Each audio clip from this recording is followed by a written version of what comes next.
Yeah, check it out. Y'all want to win a free vacation to the jungles of Costa Rica this summer and help support the Scott Horton Show? You can. Joshua Hughes, peace activist and permaculturalist, runs Verde Energia Pacifica, an intentional community in the mountains of Llanos de Periscal, Costa Rica, and he's offered to raffle off a week's stay to listeners of this show. Airfare is on you, but transportation to and from the airport, as well as a 7-day stay for you and a guest in your own private house with 3 meals a day is covered. You can learn and practice some skills, or just go for a swim in their river, pool, or waterfall, walk jungle trails, enjoy the views, do yoga or dance in the studio, make art, play music, check out a local soccer game, or simply relax in a hammock by the river and read. Raffle tickets are just $50. Stop by scotthorton.org/raffle for details. And anyone who enters will get half off on any future stay down there. scotthorton.org/raffle. All right, you guys, welcome back. I'm Scott Horton. It's my show, Scott Horton Show. Got my ear goggles on. I'm live here on Liberty Radio Network, noon to 2 Eastern Time, 11 to 1 Texas Time. That was Dr. Ron Paul. Up next, it's our friend Mohammed Sahimi from USC. He teaches chemical engineering there, and also he writes all over the place, has a gigantic archive at antiwar.com, and formerly at PBS Tehran Bureau. I know he doesn't write there anymore, but he's got a great archive there, and quite a few other places as well. And he's got this brand new one coming out for antiwar.com tomorrow. It's called Demonizing Iran to Prevent the Nuclear Agreement. Welcome back to the show. How you doing, Mohammed? It's great to be back in your program, Scott. Thank you very much for joining us. Very important article, and really appreciate your time as always. So, nuclear agreement. Looks like they about got it if this demonization campaign fails. Am I right about that? You think, at least as far as the leadership of the P5+1 and Iran are concerned, they more or less got this thing hammered out, right? Right? That's what my impression. Iran's Foreign Minister Mohammad Javad Zarif, after some preliminary meeting in Vienna, returned to Tehran and then came back after a day. So according to Iranian press, what he had done was bringing to Tehran the latest proposals and the latest ways to address the disputes between the two sides. And apparently he has gotten the permission of Iranian leadership, including the Supreme Leader and President Hassan Rouhani, how to address these disputes. This morning, Zarif said that considerable progress has been made. Secretary of State John Kerry has also said that. And France's Foreign Minister Laurent Fabius also said that they are hoping to wrap things up by Sunday. But of course, we all know that even if the agreement is signed, then it will be sent to Congress for examining it and voting on it. So the fight or the war is not over yet. We still have a long way to go. But the sounds from Vienna are very encouraging. All right, now, so let's try to not go too far into this, but we got to explain for the people who really don't know, or their terrified mom who's been watching Fox News all week long or whatever about this. And I've been seeing some propaganda, some of the paid advertising and some of the statements in the press and in the op-eds, and you quote some of them here, where they're not really clear in their accusations. You know, they say things like, a nuclear Iran would be a disaster. And so, you know, my mom is supposed to be terrified, right, that Obama is signing a deal to give the Iranians nuclear weapons, right? That's what that's supposed to sound like. But that's not exactly what's in this deal. Am I right? Well, of course, the agreement will limit Iran's nuclear program for a prolonged period between 10 to 15 years. And even after 10, 15 years, Iran will still have very significant limits on what it can do.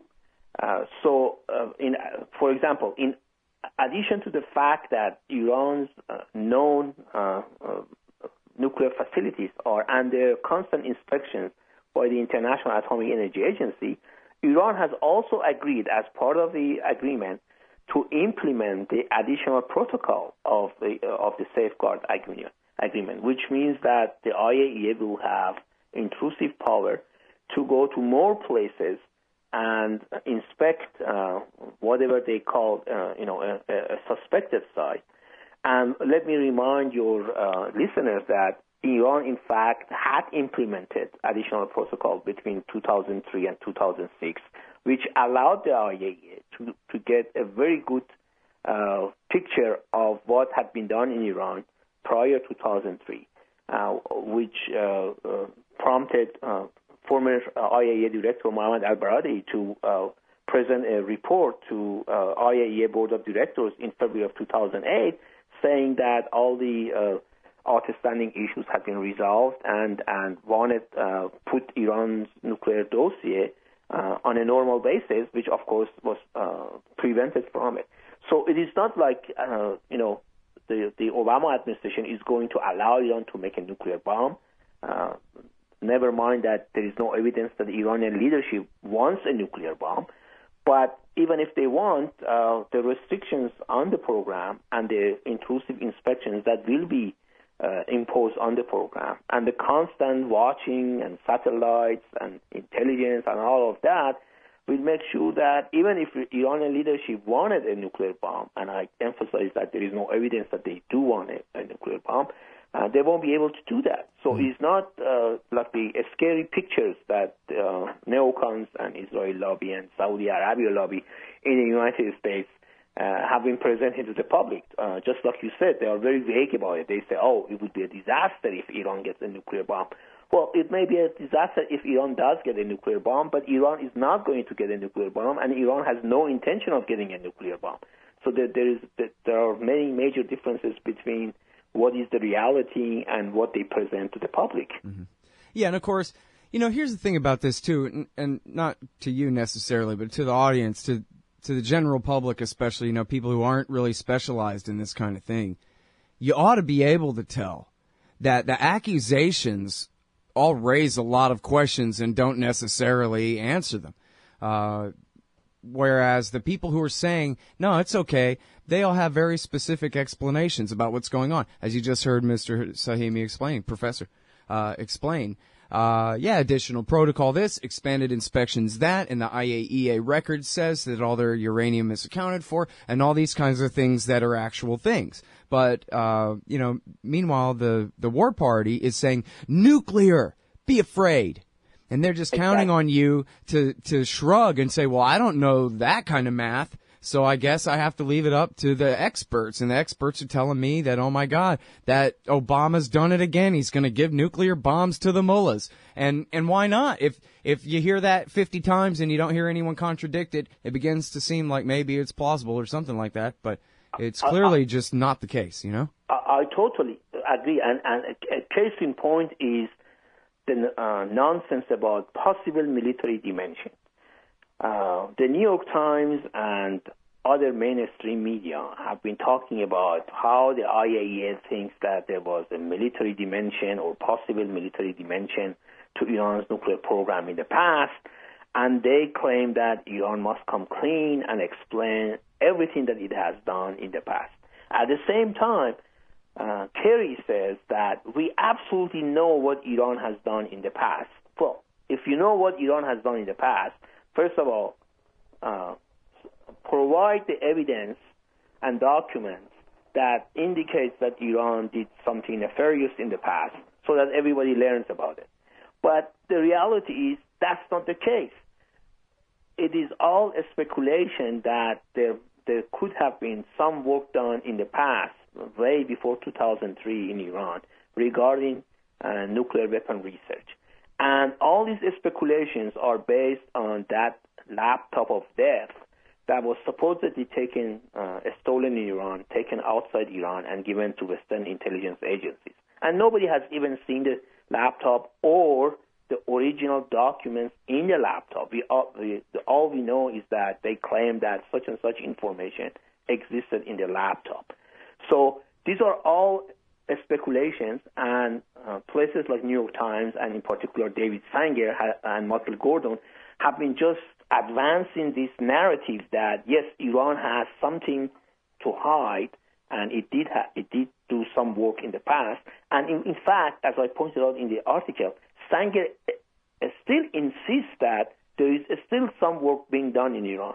without ever presenting any evidence. He doesn't even, for example, quote an anonymous official or an anonymous CIA official telling him that they believe that Iran research on nuclear weapon has been sporadically continued. He just makes the statement, his own opinion, and present it as a fact. Yeah, just like always. Yeah, this is the same reporter at the New York Times who spent years referring, as you say, not quoting someone else, but just referring to Iran's illicit nuclear weapons program, and then just leaving it at that. I'm sorry, we got to take this break. We'll be right back with the great Mohammed Sahimi in just 1 second, y'all. Hang tight. You hate government, one of them libertarian types, or maybe you just can't stand the president, gun grabbers, or warmongers. Me too. That's why I invented LibertyStickers.com. Well, Rick owns it now, and I didn't make up all of them, but still, if you're driving around and want to tell everyone else how wrong their politics are, there's only one place to go. LibertyStickers.com has got your bumper covered. Left, right, libertarian, empire, police, state, founders quotes, central banking. Yes, bumper stickers about central banking. Lots of them. And, well, everything that matters. LibertyStickers.com. Everyone else's stickers suck. All right, you guys. Welcome back to the show. It's the Scott Horton Show. I'm on the line with Mohammed Sahimi, professor of chemical engineering at USC, Iranian expat and peace activist, especially on the nuclear issue here. And we got a good deal. Look, we already had a good deal. It's called the Non-Proliferation Treaty. And under that, the Iranians, who have signed it back in 1971, I think it was, they have a safeguards agreement with the IAEA, and the IAEA has forever continued to verify over and over and over again, hundreds and hundreds of times now, the non-diversion of nuclear material in Iran to any military or other special purpose. The deal we're getting now is just double extra super that. It's just expanded inspections and reductions in the size and the quantity and the quality of Iran's civilian, already safeguarded electricity nuclear program that they have there. So now, but the problem is like we were talking about, the confusion about nuclear weapons. And because it's such a complicated matter, and because nuclear weapons are so dangerous, it makes this propaganda against Iran from the New York Times and everybody else, that they're, and the rest of the war party, that they are working on nuclear weapons, makes it very powerful propaganda. It makes it not just propaganda for the people of this country, but of course to justify our government beating Iran over the head all the time for supposedly being in violation of these things and adding on all these layers of sanctions and all of these things. And of course, ultimately, the Israelis would like to see an American war and a regime change in Tehran there. And so what Obama is doing in negotiating this deal is he is taking away his own best and the rest of the war party's own best talking point against Iran, the outstanding fake but still outstanding issue of their nuclear program. And once that's all put to bed, then we live in a new world where maybe not only are we going to relieve some sanctions pressure on the Iranian regime and that kind of thing, but we might just have to let them live in the world with us and get along with them. This could be the beginning of a rapprochement of a peace, and it could be the end of any real chance of a war. And so that's why, as you document in your article here, sorry for going on so long, but I'm setting up a complicated story here. That's why, as you document in your article here, Mohammed, why the war party is at full tilt right now, doing everything they can to propagandize against this nuclear deal. And they'll change the subject from the nuclear deal to any old other thing, too, whatever they can say negative about Iran. Tell us more about it. Oh, yes. And, for example, what they have been saying is that, look, if the economic sanctions on Iran are lifted, then Iran is going to have access to its own money, which is about $120 to $150 billion frozen in a Western financial institution. And then what they say is that if Iran gets access to its own money, is going to spend all of it in the Middle East on its proxies and allies and so on, and therefore make the Middle East far more unstable than it currently is. First of all, Iran is not going to do that because Iran is besieged by a lot of economic at home. Iran's state of economy is dire. President Hassan Rouhani has promised Iranian people that after nuclear negotiations are concluded, he's going to address the problems with economy, high unemployment, inflation, and so on. And therefore, he's going to spend every bit of resources that he can get his hand on shoring up Iran economy. But at the same time, the other point that the War Party does not mention is that the United States, a staunch ally in the Middle East, namely Saudi Arabia, which has a foreign currency reserve of about $800 billion, has been the worst source of support for all sorts of terrorist activities in the same region. Saudi Arabia, according to Vice President Joe Biden's speech at Harvard University last October, has been supporting terrorist groups in Syria. Saudi Arabia gave a political legitimacy to NATO alliance to attack Libya and transform that prosperous country into a no-man land where all sorts of terrorist groups are now have a base there, and from there, send arms all over North Africa and Middle East. Saudi Arabia supported the military coup in Egypt that overthrew the democratically elected government of Mohamed Morsi, and has been supporting and shoring up the Sisi regime in Egypt by granting it billions of dollars in annual aid, while Sisi has been torturing and imprisoning thousands of political prisoners. Saudi Arabia intervened in Bahrain to suppress the democratic movement in Bahrain.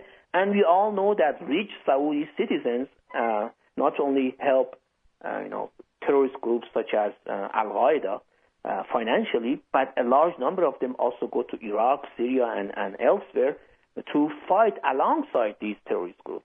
So while we are talking about things that Iranian regime hasn't done, we forget and don't mention what our ally in that region, namely Saudi Arabia, has been doing with its money, with support of these terrorist groups.